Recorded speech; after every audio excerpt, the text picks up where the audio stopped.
পরীক্ষা শুরু হওয়ার ঠিক আগে রেজিস্ট্রেশন কার্ড ভুলে যাওয়ায় বিপাকে পড়ে এক ছাত্রী, কিন্তু সময়ের মধ্যে তার পাশে দাঁড়ালো ইসলামপুর ট্রাফিক গার্ড। পুলিশের এই মানবিক উদ্যোগকে সাধুবাদ জানিয়েছেন অনেকেই। ঘটনাটি ঘটে বুধবার সকালে। ওই ছাত্রীর রাখি দে, ইসলামপুর থানার অন্তর্গত স্টেট ফার্ম কলোনি হাই স্কুলের ছাত্রী। এদিন তার পরীক্ষা কেন্দ্র ছিল ইসলামপুরের বালিকা বিদ্যালয়ে।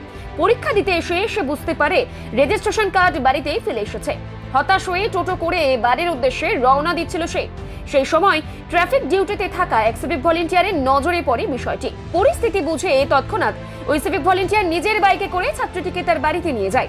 বাড়ি থেকে রেজিস্ট্রেশন কার্ড সংগ্রহ করার পর দ্রুত তাকে আবারও পরীক্ষা কেন্দ্রে পৌঁছে দেওয়া হয়। ট্রাফিক পুলিশের এই তৎপরতা ও মানবিক ভূমিকায় সময় মতো পরীক্ষায় বসতে পারে ওই ছাত্রী।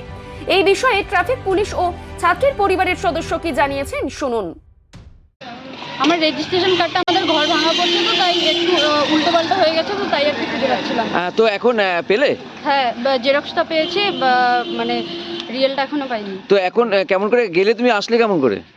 এখান থেকে যাওয়ার সময় টোটোতে গেলাম, কলেজ মোড় থেকে সে মানে এই দাদাটা নিয়ে গেল। কে নিয়ে এসছে তোমাকে? পুলিশ? হ্যাঁ।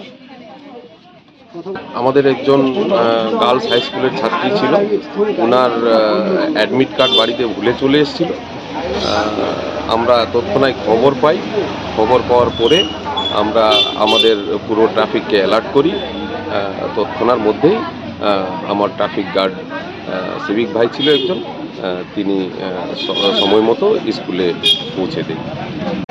খুবই ভালো লাগলো জিনিসটা দেখে। আমার প্রথমেই বলা উচিত ছিল যে আপনারা একটু হেল্প করেন, মেয়েটা যেহেতু ভুলে গেছে অ্যাডমিট কার্ডটা বাড়ি থেকে নিয়ে আসতে। তো ও বললো যে আমার বাড়ির পাশে যেহেতু, তো আমাকে বললো আন্টি তুমি আমার। ও কি ছেড়ে এসেছিল? ও রেজিস্ট্রেশন ছেড়ে এসেছিল বাড়িতে। তারপর পেয়েছে? পেয়েছে। কে নিয়ে আসলো? কি এখানকার পুলিশ প্রশাসন গিয়ে নিয়ে আসলো। কতটা ভালো, কি বলবেন? অসংখ্য ধন্যবাদ ওনাকে যে উনি সময় মতো স্কুলে পৌঁছে দিচ্ছেন। ইসলামপুর থেকে বিশেষ প্রতিবেদন, নিউজ টুডে।